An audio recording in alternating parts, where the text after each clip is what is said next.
Bismillahirrahmanirrahim. In this video, we will discuss the question number 1. Previously well-looking 5-year-old child present with a high-grade fever, head, stiff neck है, 2-day history of the upper respiratory tract infection, projectile vomiting है, chronic percent के sign positive है। तो management plan, जब भी इसमें मैंने आपको बताया था <3 होगा ना, तो आपने याद रखना है आप IV जो है वो अमोक्सिसिलिन और सेफ्ट्राक्सोन देते हो, और अगर 3 मंथ से ज़्यादा हो तो ceftriaxone plus vancomycin. 12-year-old boy present with a weakness in his lower extremity 2 weeks after the mild respiratory infection with a fever, runny nose. Now within few days weakness progressed to include his tongue. Physical examination पे weakness है lower limb की, absent tension reflexes. What is the likely diagnosis? अब देखो इसमें lower respiratory है, 2 weeks after the mild respiratory, fever है, और जो है वो weakness जो है वो progress कर रही है, तो ये GBS होगा। Then as the or इसमें tendon reflexes, respiratory infection, ascending limb याद रखना है। Newborn delivered with the help of the ventouse has a hematoma confined with the margin of the skull suture, but is the most likely is the cephalohematoma. Then is a tiny-year-old boy present with a progressive difficulty walking, frequent falls, balance, slurred speech, weakness in the legs, hierarchies, hypertrophic हॉकम on the echocardiogram, diminish reflexes. अब इसको ना आप एक दफ़ा देख लो। जो Frederick होते हैं इसको आपने कैसे डायग्नोस करना होता है, इसमें प्रोग्रेसिव एटेक्सिया, हाई आर्क्स होगी, हॉकम, hypertrophy cardiomyopathy and reflexes diminish हो जाते हैं, और फैमिली हिस्ट्री होगी ऑटोसोमल इनहेरिटेंस पेट्रस की। तो फ्रेडरिक के ataxia, high arches, hypertrophic cardiomyopathy और रिफ्लेक्सेस डिमिनिश होंगे। ठीक है। 8-year-old girl present with a brief sudden lapse in the consciousness lasting only the few seconds. During these episodes, she stares blankly, blinks rapidly, does not respond to her environment. These episodes occur multiple times a day, often without warning. Diagnosed as a case of the absence seizure. Absence seizures में हमेशा याद रखना है आपने एथोसेक्सामाइड देनी है. Then is the आप इसमें से एक दफ़ा इसको हम रीड कर लेते हैं। तो सेक्सामाइड मेडिकेशन कब देते हो? एब्सेंस सीजर के अंदर फर्स्ट लाइन ट्रीटमेंट है। कार्बामेज़ेपिन एंटी कन्वर्जन है, ये फर्स्ट लाइन नहीं होती, जबकि कार्बामेज़ेपाइन जो होती है ये वर्सन कर सकती है इसको। वेलप्रोइक एसिड ये एंटी कन्वर्जन है, effective for the absence seizure, लेकिन नॉट द फर्स्ट लाइन। ठीक है। लेविट्रासिन जो नहीं कर सकते उनमें आप दे सकते हो। लेविट्रासिन ये भी एंटी कन्वर्जन है for the various type of the seizure including the absence, how it is not typically consider the first line. Then as the 3-month-old infant present with a history of the cough, runny nose for 3 days, difficult breathing. Examination पे mark intercostal. One second. इसमें mark intercostal and the subcostal retraction with a nasal flaring, and there is a basal cracker, rhonchi है, diffuse wheezing है। अब इसमें 3 months है, history of the cough, runny nose, subcostal retraction, crackles, रोंकाई, wheezing और bilateral infiltrate. इसमें bronchiolitis 108 जो है वो 2 ईयर से कम है। ठीक है। आफ्टर द 1 ईयर जो है वो कफ और 1 to 3 डेज़ के बाद कफ और ब्रेथ मोर रैपिडली है, फीडिंग डिफ़िकल्टी है। ठीक है। फिजिकल एग्जामिनेशन में ऑफ फेयरिंग, सबको शार्प में याद रखना, ये सारे ब्रोंकोलाइटिस में आते हैं, और इसमें एक्सपेरेटरी डिफ्यूज वीज होती है। 3-month-old girl is brought to emergency department at the hospital in the Saudi Arabia. She presents with a paroxysmal episode of the coughing, which are followed by the whooping sound. ठीक है। Post vomiting किसके अंदर होती है? बॉर्डेटेला पेट्रोसिस के अंदर cause करता है। It is revealed she did not receive her 2 month vaccination. Pertussis है ना, ये her mother had already administered 2 doses of the antimicrobial treatment. What is the gold standard method to diagnose this condition is a PCR. ठीक है। Pertussis है ना, ये whopping कफ जैसे कहते हैं। Child present with a noisy breathing on inspiration, marked retraction of the chest wall, nasal flaring, barking cough, hoarseness, cough worsen at the night. Child has a mild upper respiratory tract infection, diagnosed as a case of the croup. The child received the usual treatment with no improvement. What is the most important? इसको देखो, इसमें retraction है, nasal flaring है, barking कफ है, और कफ जो है वो वर्सन हो जाती है एट नाइट पे। अपर रेस्पिरेटरी, और ये क्रोप का केस है ना। अब इसमें कोई इंप्रूवमेंट नहीं आ रही। मोस्ट इंपॉर्टेंट आप इसमें क्या करवाते हो? लेटरल नेक एक्सरे। क्यों करवाते हैं? क्योंकि आपने इसके अंदर देखना होता है थंब साइन। ठीक है। और नेक्स्ट पर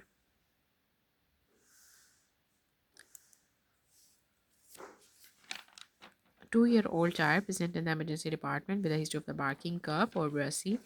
And Barky Cup Hair Strider you can does not look toxic vomiting after the episode of the cuffing but as a likely diagnosis. Barky Cup किस में होती है क्रॉप के अंदर, ठीक है, और जिसका अदर नेम होता है लेरिंजियोट्रेकिया ब्रोंकाइटिस।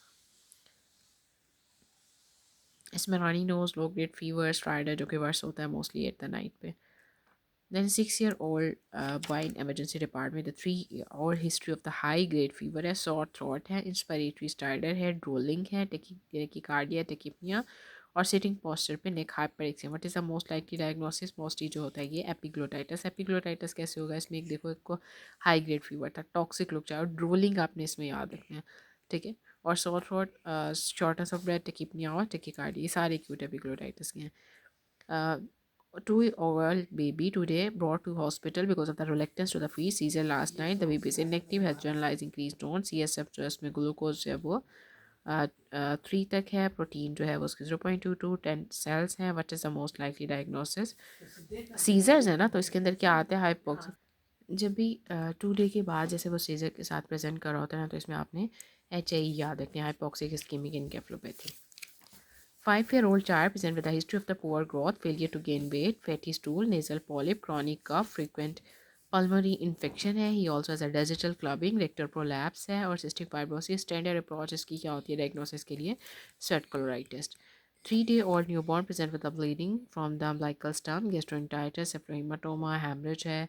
और लैब टेस्ट पे आपको PT APGT है, मेलरैप प्रोलोंग है with a normal platelet count. देखिए इसमें प्रोलोंग होता है, इसमें मोस्टली जो है बच्चे को हैमरेज होगा, तो ये haemorrhagic disease of the new born होगा विटामिन K की डेफिशिएंसी की वजह से।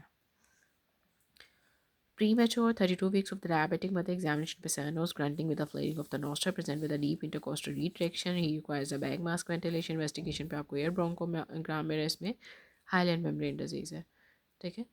The next one is the 2-month-old baby girl was doing well, but now she presents with a poor feeding, sweating, respiratory distress. On examination, she is tachypnic infant with a normal pulses, mark heave, and soft hollow systolic murmur. अब इसमें poor feeding, sweating, टिकिपनिक है, normal pulses हैं, chest पे आपको cardiomegaly और hollow systolic murmur जो होता है ना वो VST में आता है, ठीक है। 36-year-old newborn present with a jaundice, pallid, dark color urine, lethargy, poor feeding, tachypnea, स्प्लेनोमेगेली है, डायरेक्ट बिलोरुबिन ज़्यादा है, ठीक है। और जब भी ये जॉन्डिस के साथ प्रेजेंट करे और सारा आयरन डेफिशिएंसी की तरह प्रेजेंट करते हैं, बस इसमें फेरेटिन नॉर्मल होता है। तो इसमें जब भी मोस्ट कॉमन इसमें G6PD की डेफिशिएंसी होती है।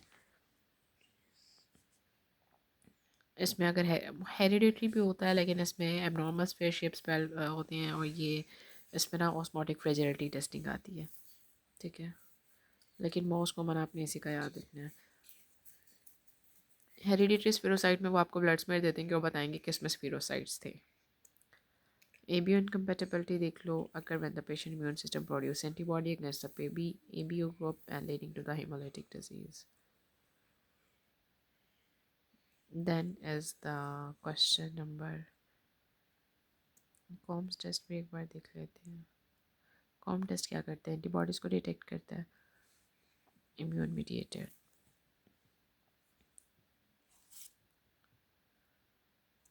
Then इसमें 4-year-old child present to the emergency department, complained of the 4 episode of the vomiting, abdominal pain. There is no blood or bile in the vomiting, but type of the electrolyte imbalance is seen in case of the vomiting in this child is the hypochloremic metabolic। जब vomiting के साथ सारा chloride तो निकल जाता है और body acid की बजाय अल्कोसिस में चली जाएगी। 2-year-old child present with the complaint of the increased lethargy, crampy abdominal pain, loose stool है, failure to thrive है, examination पे is a pale boy with a mild abdominal distension, weight height below the normal है, lab iron deficiency, anemia बता रही है, but is the gold standard for the diagnosis of the celiac is the duodenal intestinal, आप intestine में duodenum के biopsy लेते हो, ठीक है। और gluten free diet।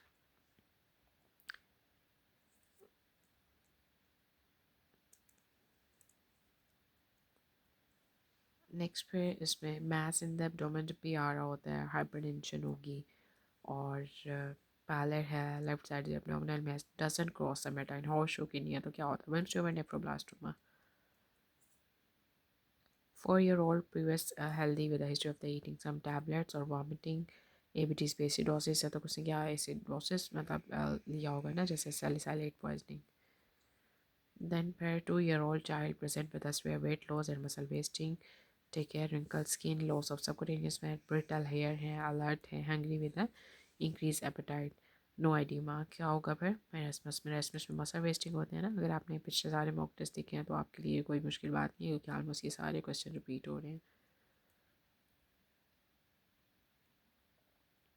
Then question number 22, present with a complaint होता है फीवर्स और सैंड लाइक रैश किस में होता है? स्कारलेट फीवर में, और कैसे कॉज होता है? स्ट्रेप्टोकोकस पायोजेंस से। ग्रुप ए बीटा हेमोलिटिक स्ट्रेप्टोकाइटिस बोलते हैं।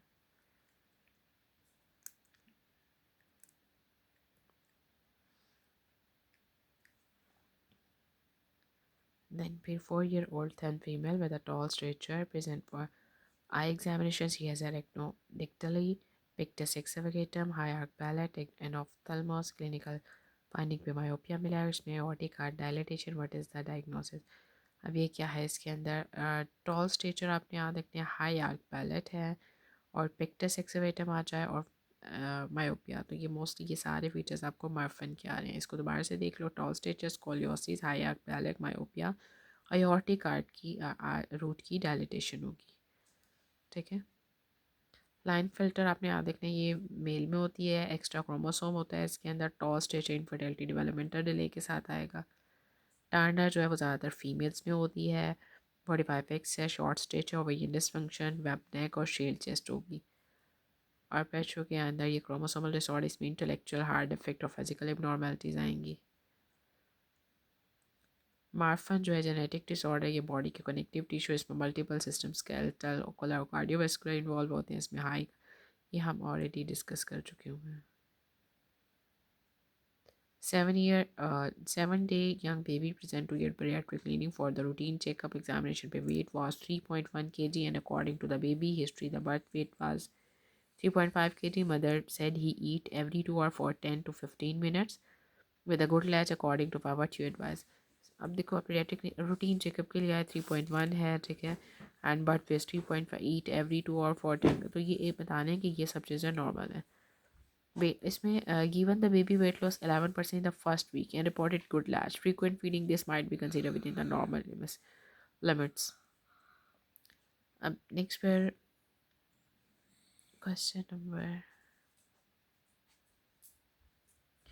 25. Child with a meconium aspiration, parents found to have the pulmonary hypertension, pre-ductal oxygen 88 है, post-ductal oxygen कम है। तो इसमें बेस्ट ट्रीटमेंट क्या होता है? आपने नाइट्रस ऑक्साइड दे देना होता है।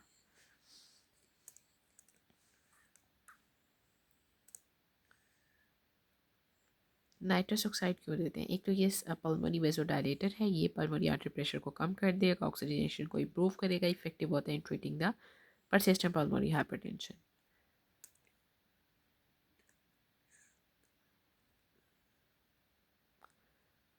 Child present to you with a complaint of a paroxysmal cough, post-recessive emesis, inspiratory whoop, pertussis का what is the most common complication इसमें बैक्टीरियल नमूनिया आपने याद रखना है। ये सेकेंडरी इन्फेक्शन होता है pertussis की वजह से।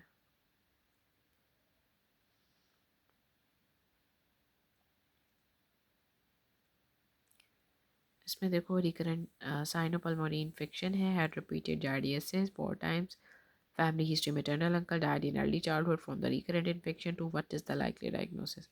और इसमें एक्स लिंक ए गैमा ग्लोबिनीमिया को एक बार मैं आपको बताती हूँ क्या होता है। इसमें रिकरेंट बैक्टीरिया इन्फेक्शन होता है, क्यों? क्योंकि बी सेल्स कम हो जाएंगे, स्फेयर डेफिशिएंसी हो जाएगी सारे इम्यूनोग्लोबुलिन की, ठीक है। और फैमिली हिस्ट्री जो कि अफेक्ट करती है मेल रिलेटिव्स को, इसमें recurrent giardiasis also align with the impair antibody response. 9-year-old boy brought to clinic with a swelling and the pain on the right side of the face began 2 days ago. Mother report said he had low-grade fever, difficulty chewing, not vaccinated, tender swelling near the angle of the jaw anterior to the ear, but is the most likely is the parotid mumps. Child come with asthma exacerbation. A father is a smoker. You tell the father not smoke around the child to prevent the is a smoker to prevent further exacerbation, but he does not seem to care. Then you will call the child services.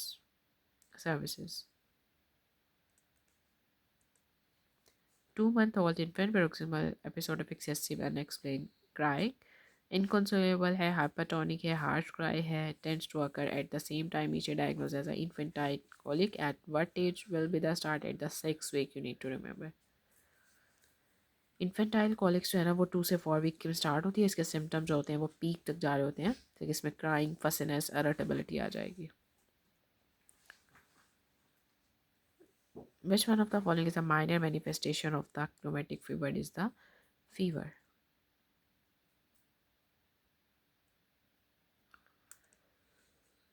4-year-old child with the red itchy sores on the face, honey colored crest है.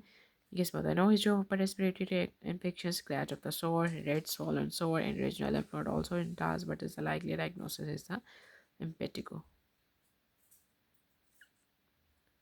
Ninth month old with a red inflamed skin in the diaper area tended to touch prolonged exposure to the urine and the feces due to the frequent diaper change reveals erythematous sedimentous skin with a satellite lesion. What is the diagnosis? इससे आप candidal diaper dermatitis भी बोलते हो.